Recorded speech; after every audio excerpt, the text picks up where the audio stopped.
आप कुछ मत करो, बस शरणागति लेने के बाद गुरु आज्ञा और गुरु मंत्र का जाप करने लग जाओ, ठाकुर जी कल्याण करेंगे। तो आचार्य का तो काम है, कितना भी दोष क्यों ना हो जीव के अंदर, उसकी गोद में ठाकुर जी को बैठाना या उसको ठाकुर जी के चरण में पहुंचाना। और यशोदा मैया आचार्य हैं, वो पहचान गई हैं पूतना को, लेकिन विचार कर रही है जब इतनी समीप आई गई है तो फिर यहां तक काय को भगाऊंगा, लाला गोद में दे करके या को उद्धार करवाए तुम। अच्छा ले तुम्हारा ही लाला है। अब देखो कथा आपको ऐसे समझनी पड़ेगी, लीला तो एक सी चल रही है, पर उस लीला के पीछे के भेद समझाने के लिए हम कभी कभी बाहर जाकर के समझाएंगे। हाँ, लीला वैसी चल रही है। यशोदा मैया बोली अच्छा लो तुम्हारो ही लाला है, गोद में लो। यशोदा मैया ने जैसे ही लाला दिए, पूतना ने गोद में लिए, ठाकुर जी ने अपने आंख बंद कर ली, नहीं देखा। छोटे से ठाकुर जी ने ऐसे आंख पे हाथ धर लिया। इतने में कोई लोग बुलाने आ गए तो यशोदा मैया बाहर चली गई। अब यहां ठाकुर जी की स्थिति देखो, ठाकुर जी ने नेत्रबंद क्यों किए? भाई व्यक्ति मुंह कब फेर लेता है? जब नाराज होता है। कोई आपसे कहे कि मैं आपसे बहुत नाराज हूं और फिर भी आपको देखे ही जा रहा है, तो इसका मतलब अभी नाराज कम है, समझा लो, बात कर लो। लेकिन कोई कहे कि मैं बहुत नाराज हूं और फिर ऐसे बैठ जाए या कहीं चला जाए या दिखे ना, जब तुम सामने आ जाओ तो नीचे, तो समझ जाओ सच में नाराज है, नजर ही नहीं मिला रहा है। ठाकुर जी ने अपने नेत्रबंद कर लिए, इसका मतलब क्या है? बाकी राक्षसों का उद्धार भी ठाकुर जी करते हैं, पर पूतना से तो ठाकुर जी नाराज हो गए। क्यों? बोले क्योंकि पूतना, सबसे पहला कारण कि तू जैसी है वैसी बन करके नहीं आई मेरे सामने, रूप बदल करके आई है, पहला कारण। ठाकुर जी नाराज कब होते हैं? हम जैसे हैं ठाकुर जी ने बनाए हैं, हमारी जैसी स्थिति है, जैसे हाथ हैं, जैसे पांव हैं, जैसा मुख है, जैसे भी हैं, किसी को पसंद है किसी को नहीं पसंद है, पर ठाकुर जी को हम ऐसे ही अच्छे लगते हैं, इसलिए उन्होंने बनाए हैं। मटका बनाने वाले को अपने सारे मटका प्रिय लगते हैं, चाहे वो कैसे भी क्यों ना हो, क्योंकि उसने बनाए हैं। ठाकुर जी बोले भले भले ही तू राक्षसी है, पर तू जैसी है वैसी क्यों नहीं आई मेरे सामने, रूप बदल करके क्यों आई है? तो पूतना को ना देखने का पहला कारण क्या है? रूप में परिवर्तन। इसका मतलब आप ये मत सोचिएगा कि मैं श्रृंगार का विरोध कर रहा हूं, कि ठाकुर जी के सामने सज संवर के नहीं जाना चाहिए, सुबह सुबह सो के उठे, आंख मीटते मीटते पहुंच गए मंदिर, महाराज जी कह रहे थे जैसे हो वैसे चले जाओ। श्रृंगार नहीं, व्यवहार। श्रृंगार नहीं, विचार। श्रृंगार नहीं, अपनी स्थिति वो जैसी है उसको वैसी ही रखो। क्या हो गया भैया? आवाज नहीं आ रही? कहां पे? पीछे? अच्छा बुलवाते हैं, अभी ऑपरेटर साहब कहीं गए हैं, आ जाएंगे तो फिर करवाते हैं। कहां से आए आप? नहीं यहां पे कहां से आए हो? अच्छा सबसे पीछे से, अभी पहुंचवाता हूं आवाज। बोलो वृंदावन बिहारी लाल की जय। क्या बता रहा था मैं? कहां था मैं? हैं?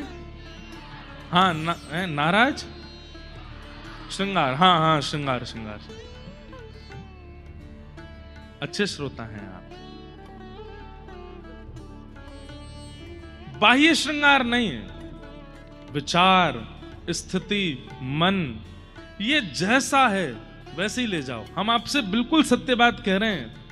अगर आपके विचारों में दूषितता आती है ना, ठाकुर जी के पास वैसे ही जाओ, बोले देख लो ठाकुर जी, मैं तो कथा भी सुनने जाता हूं, मैं तो नाम जप भी करता हूं, मैं तो तिलक भी लगा लेता हूं, ये फिर भी मेरे मन में ये दूषित विचार क्यों आते हैं? वो पड़ोसी के प्रति मेरे को ईर्ष्या क्यों होती है, या उसका चिंतन मुझे क्यों होता है, या उसके बारे में गलत विचार। आप जैसे जाइए ना ठाकुर जी के आगे, परिवर्तन मत कीजिए। वो वैद्य हैं, काय के वैद्य हैं? हमारे मन के वैद्य हैं। पर हम अपना रोग ना ठीक करवा, मतलब वही बात हो गई, शुगर पेशेंट डॉक्टर के पास गया और डॉक्टर से जाकर के कह रहा है शुगर ठीक मत करो, मतलब शुगर ठीक करने के लिए नहीं कह रहा, बल्कि ऐसा कह रहा ऐसा कोई उपाय बताओ कि मैं कितना भी मीठा खाऊं कोई दोष ना हो। यही काम तो हम लोग करते हैं। हम ठाकुर जी के सामने जाकर के अपने दोषों की शिकायत नहीं करते, बल्कि ठाकुर जी जाके कहते हैं सुख संपत्ति घर आवे, कष्ट मिटे तन का, ओम जय जगदीश हरे, सब दे दो। ठाकुर जी कहते हैं पहले जो भीतर है उसका तो निवारण करवाओ, उसको रहने दो भीतर ही, आप तो देते जाओ। भगवान ने पूतना को नहीं देखा, उसके पीछे पहला कारण, पूतना अपना रूप बदल करके आई है। अच्छा चलो, रूप बदलने में इतने नाराज तो नहीं होने चाहिए थे ठाकुर जी। खुद आप इतना रूप बदल बदल के भक्तों को दर्शन देने जाते हो, भक्त नाराज हो जाएं तो? ठाकुर जी कहेंगे रूप बदलने से मुझे इतनी दिक्कत नहीं थी। दूसरा कारण ठाकुर जी के गुस्सा होने का क्या है? बोले एक तो रूप बदल के आई, ऊपर से मेरा उत्सव मना रहे सब ब्रजवासियों का इसने उत्सव छुड़वा के अपनी ओर आकर्षण कर लिया। ये दूसरा नाराजगी का कारण। मतलब कोई वैष्णव है, कोई भक्त है, कोई भगवत परायण है और आप उसकी भक्ति में वाधक बन रहे हो, ठाकुर जी को ये प्रिय नहीं है। इन दो चीजों पर परम सावधान रहिए। ठाकुर जी की नाराजगी ना हो, उसके लिए एक तो जैसे हो वैसे जाओ, और फिर भी परिवर्तन जो भक्ति में लीन है उनकी भक्ति में विघ्न मत बनो, उनके भाव में, उनकी कथा में, उनके विचारों में विघ्न मत बनो। पूतना आई, भगवान ने नेत्र बंद कर लिए। पूतना ने जैसे ही अपना पयोधर भगवान के मुख में दिया, भगवान ने पहले तो उसके दूध को पिया, और तस्मिन् स्तनम दुर्जर वीर्य मद्बुलम घोरांकमादाय शिशोर्ददावथ गाढ़ं कराभ्यां भगवान् प्रपीड्यत प्राणैः समं रोषसमन्वितोऽपिवत्। स्तन मुख में लेते ही भगवान ने पहले तो उसके दूध को पिया, रस तत्वों को पिया, और पीते पीते पीते पीते जैसे ही ठाकुर जी ने उसके प्राण पीने शुरू किए, प्राण पीते ही महाराज पूतना तो व्याकुल हो गई। अब यहां पर श्रीमद् वल्लभाचार्य जी महाराज सुबोधिनी जी में एक बहुत सुंदर बात कहते हैं। किसी व्यक्ति ने प्रश्न किया, ठाकुर जी ने विष पी लिया, दूध पी लिया, रस तत्वों को पी लिया, ये सब बातें समझ में आती है, पर पूतना के प्राण क्यों पिए भगवान ने? प्राण हरण किए जाते हैं और उसके लिए ठाकुर जी मुष्टिक प्रहार कर देते, पादप प्रहार कर देते, कुछ भी कर लेते, पर पयोधर से प्राणों को क्यों पी रहे हैं? तब महाप्रभु जी वर्णन करते हैं सुबोधिनी जी में, ठाकुर जी पूतना के प्राण नहीं पी रहे। तो बोले पूतना गोकुल आने से पहले असंख्य घरों में जाकर के असंख्य बालकों को मार करके आई है, और उन सब बालकों के प्राण हरण करने के कारण सबके प्राण पूतना के चित्त में बैठे हैं। तो ठाकुर जी ने उन समस्त बालकों के प्राण पूतना के भीतर से निकाल करके और पुनः व्रजमंडल में जितने बालक मारे गए थे सबको पुनः जीवित कर दिया है, सबका उद्धार किया। पूतना के प्राण नहीं पी रहे ठाकुर जी, उन बालकों के प्राण निकाले हैं। जब बहुत देर हो गई और पूतना के प्राण निकलने को होने लगे, अपने वास्तविक रूप में आ गई, सामुंच मुंचाल मित प्रभाषणी, ठाकुर जी को पकड़ करके कहने लगी, मुझे छोड़, मुझे छोड़, मुझे छोड़। हमारे पूज्य पिताजी कहते हैं कि 6 दिन के लाला बोल पड़े और पयोधर पकड़ करके बोले, मौसी जी हम पे तो ले, फिर बात छोड़े ना है। ये बात तो सत्य बंधु, या तो ठाकुर जी की पकड़ में आओगे नहीं, कितनी कथा सुन लो, कितने मंदिर है आओ, कितने ब्रजमंडल घूमे आओ, कितने गोवर्धन परिक्रमा कर लो, या तो उनकी पकड़ में आओगे नहीं, और उनकी पकड़ में आए गए तो कितने प्रयास कर लियो छोड़ के जा नहीं पाओगे, नहीं निकल पाओ। इसलिए तब तक आनंद कर लीजिए जब तक पकड़ में आ नहीं रहे हो। अभी पता है स्थिति क्या है, मेरी भी और आपकी भी, हमने ठाकुर जी पकड़ रखे हैं।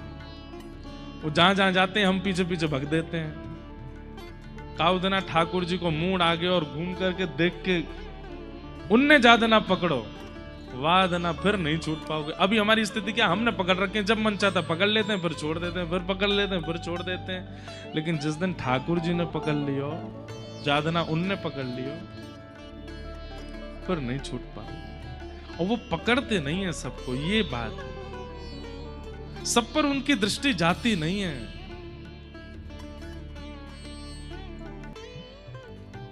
सामुंच मुंचाल मति प्रभाषणी पूतना का, सामुंच मुंचाल मति प्रभाषणी पूतना का प्राण पकड़ लिए ठाकुर जी ने, और विशाल विकराल स्वरूप धारण करके पूतना नंद भवन के पीछे गिर पड़ी और उसका वध हो गया। बोल पूतना मर्दन भगवान की। 6 दिन आके ठाकुर जी ने पूतना मार दी। ब्रजवासी सब दौड़े, इतनी जोर की आवाज कहां थे भैया, जाए करके देखो तो पूतना मरी पड़ी है, और वाके पयोधर के ऊपर ठाकुर जी पौड़े हैं। ब्रजवासी ने ऊपर चढ़ के लाला उतारे और लेकर के गए सीधे गौशाला। गौमूत्रेण स्नापित्वा पुनर्गौरज सार्भकम रक्षम चक्षुषशाकृता द्वादशांकेषु नामिभिः। भगवान को गौशाला ले जाकर के गौ खुर के रज से 12 अंगों पर तिलक किया, गौमूत्र से स्नान करा के गौ पुच्छ से झाड़ा लगाया। भगवान ने पूतना को मातृगति प्रदान की। ठाकुर जी धीरे धीरे अब 3 महीना के है गए।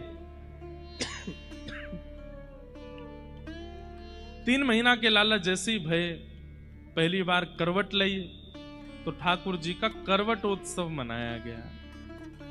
लाला ने करवट ली है, पूरे ब्रजमंडल में न्योता भिजवाई दियो। नंदरानी मैया ने अपने घर में कोई चूल्हो नहीं चेताएगो, क्यों, लाला को जन्म भयो है, सबको यहीं आए के भोजन प्रसाद पानो है। और आज लाला ने करवट ली है तो वाह उपलक्ष्य में सब लोग आओ। अच्छा एक बात बताएं, जब बहुत उत्सुकता चित्त में होती है ना तो एक एक स्थिति देखी जाती है। ब्रजवासी इतने प्रतीक्षा में हैं, लाला कब बड़ो हैगो और कब बड़ो है करके हमारो नाम बोलेगो, हमारी गोद में आवेगो, चल के हमारे घर आ जाएगो, हमारे बालकन के संग खेलेगो, या कि चाल कैसी होगी, या कि आवाज कैसी होगी, या कि आंख कैसे टिमटिमाएंगी, ये बोलेगो कैसे, हंसेगो कैसे, सब प्रतीक्षा कर रहे हैं उसकी। इसलिए ब्रजवासी रोज जाते हैं और नंद भवन में जाकर के बैठ जाएं, बोले मैया आज कछु कियो लाला ने, अब तो कछु ना कियो। एक दिन एक ब्रजवासी गयो तो मैया बोली आज लाला ने करवट बदली है। वहां ने पूरे महाराज हल्ला मचा दियो ब्रजमंडल में, अरे भैया सुनो सुनो सबरे सुनो। बोले कहा भयो, नंद के लाला ने। बोले अरे बता तो कहा भयो। बोले नंद के लाला ने। बोले कहा, करवट लइए आज। ब्रजवासी इतने खुश है गए, बोले अब करवट लइए, बस कछु दिना और फिर तो लाला बैठन लगेगो। और गदमदरा से ठाकुर जी कैसे गदमदरा से, और इतने प्यारे हैं, इतने प्यारे हैं कि गोपी तो दूर से ही मिसमिसाती सी हमें बोली नेक मिल जाए हमें एक बार। और सबरी जामे यशोदा मैया के पास, लाला खिलखिलाते भाई। यशोदा मैया बड़े भाव से श्रृंगार करे लाला को, इतनो सुंदर सजावे।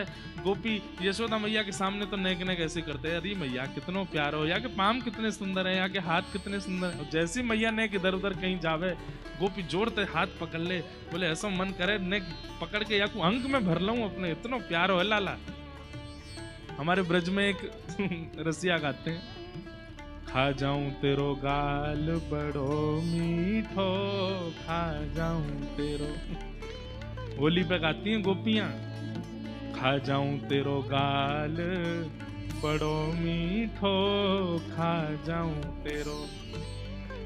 एक गाल में लडुआ पेड़ा प्यारे, दूजे गाल में गुड़ सूखो, दूजे गाल में गुड़ सूखो, खा जाऊं तेरो। गुंजिया से या के ग्वाल बाल सब, बूंदी से या के ग्वाल बाल। या के ग्वाल बाल कैसे? बोले बूंदी जैसे। बूंदी समझते हैं?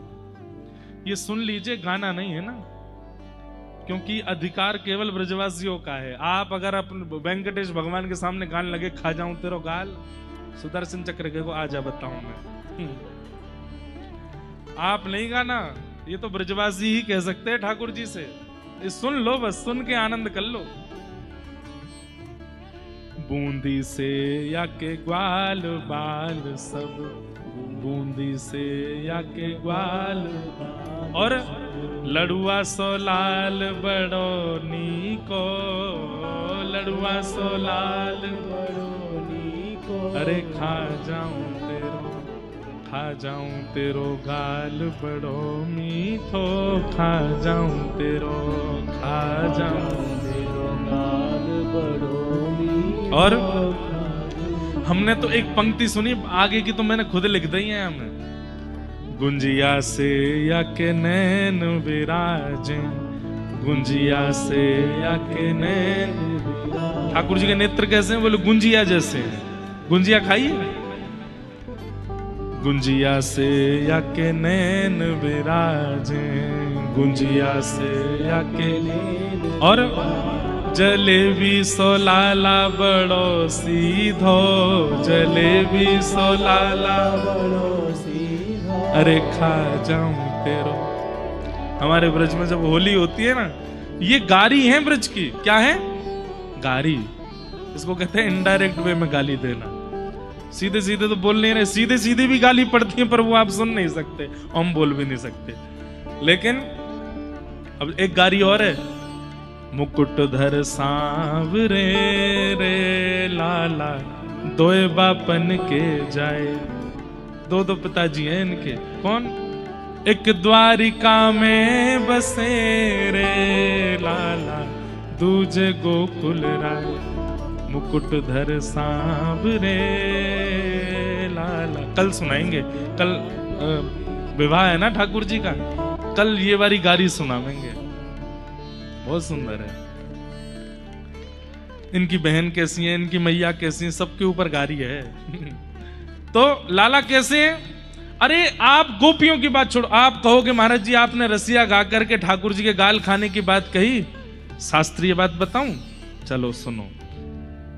जैसे ही ध्रुव जी के सामने ठाकुर जी प्रकट हुए, भागवत जी में कहते हैं, जैसे ही ध्रुव जी के सामने ठाकुर जी प्रकट हुए, तो ध्रुव जी महाराज दूर से ठाकुर जी को देख रहे हैं और कुछ कह नहीं रहे। और पता क्या कर रहे हैं? जैसे मुंह में पानी आ जाता है ना, ऐसे छोटे से ध्रुव जी कर रहे हैं। कितने साल के हैं ध्रुव जी? 5 साल के हैं बस। 5 साल के ध्रुव जी महाराज के मुंह में पानी आ रहा ठाकुर जी को देख करके। और ध्रुव जी मन में क्या सोच रहे हैं?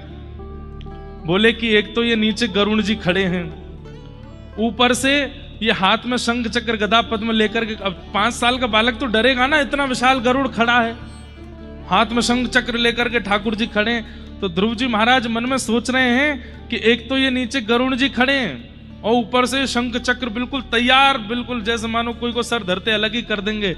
अगर गरुड़ जी और शंख चक्र हटा दिए जाएं तो मेरे मन में क्या आ रहा है? तो ध्रुव जी कहते हैं, आहा तद्दर्शनेनागत साध्व सच्छिता, बवन्दतांगं विनमय्य दण्डवत्, द्रग्भ्यां प्रपश्यन् प्रपिपान्निवार्भकं, चुम्बन्निवास्येन भुजैर्लिवाश्लिशन्। ध्रुव जी के मन में आ रहा है, दंडवत प्रणाम करने के बाद, अपने नेत्रों से ठाकुर जी को देखने के बाद ध्रुव जी के नेत्र अटक गए। बोले कहां अटके हैं? बोले श्री हरि के गालों पे। और ध्रुव जी कह रहे हैं ये गुलाब जामुन जैसे गाल कितने अच्छे हैं इनके। अगर ये गरुड़ जी और ये शंख चक्र नेक दूर रह जाए तो मैं इनकी गोद में चढ़ के इनके गाल खा जाऊंगा, इतने प्यारे लग रहे हैं। तो गोपियां कह रही हैं खा जाऊं तेरो गाल बड़ो मीठो, और उन गोपियों पे आप लोग फिर संशय करने लगते हो ब्रज की गोपियां ठाकुर जी को ऐसी नजरों से क्यों देखती हैं? अरे ठाकुर जी का रूप है ही ऐसा। 5 वर्ष का जब ध्रुव ऐसे मन में भाव ला सकता है तो गोपियां क्यों नहीं? सोचो।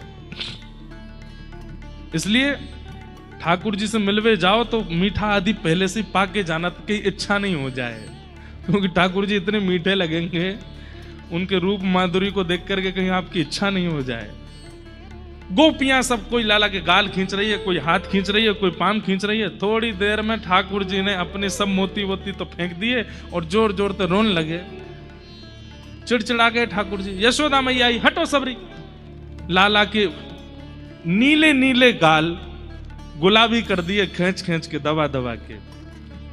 मैया बोली चलो हटो सबरी, मैं लेके जाऊं। और ठाकुर जी को लेकर के यशोदा मैया नंद भवन के पीछे एक बैलगाड़ी के नीचे कपड़ा बांध के झूला बनाया, मां सुवाए दिए, और थोड़ी देर वहीं बैठी रही, मेरे लाला को नींद आ जाए। और जैसे ठाकुर जी के नेत्र बंद भये हैं, सोए हैं ठाकुर जी, मैया बोली अब लाला सो गए, अब मैं देख लूं सब गोपी ने इतने गोप ग्वाल आए हैं, सब भोजन करा दूं। जैसे मैया उठ करके गई, इतने में सक्टासुर नाम का एक दैत्य आ गया। सकट कहते हैं बैलगाड़ी को, और उसके ऊपर आकर के जो असुर बैठा उसका नाम पड़ा सक्टासुर। नीचे ठाकुर जी थे।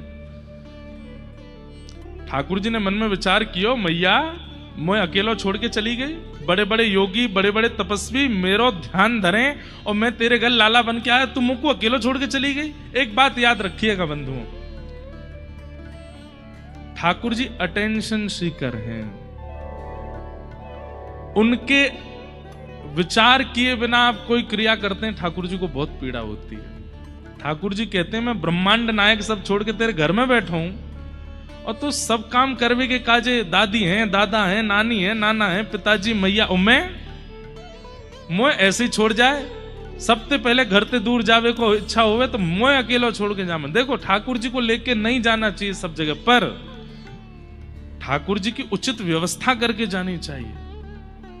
और अगर संग भी लेके जाते हैं तो ऐसे लेके जाना चाहिए कि ठाकुर जी, जैसे हम अपने लाल जी को लेके चलते हैं, पूरी व्यवस्था संग चलती है, उसके लिए हमारा 4 गुना 5 गुना खर्चा होता है, लेकिन भाई लाल जी की सुख के लिए तो है सब।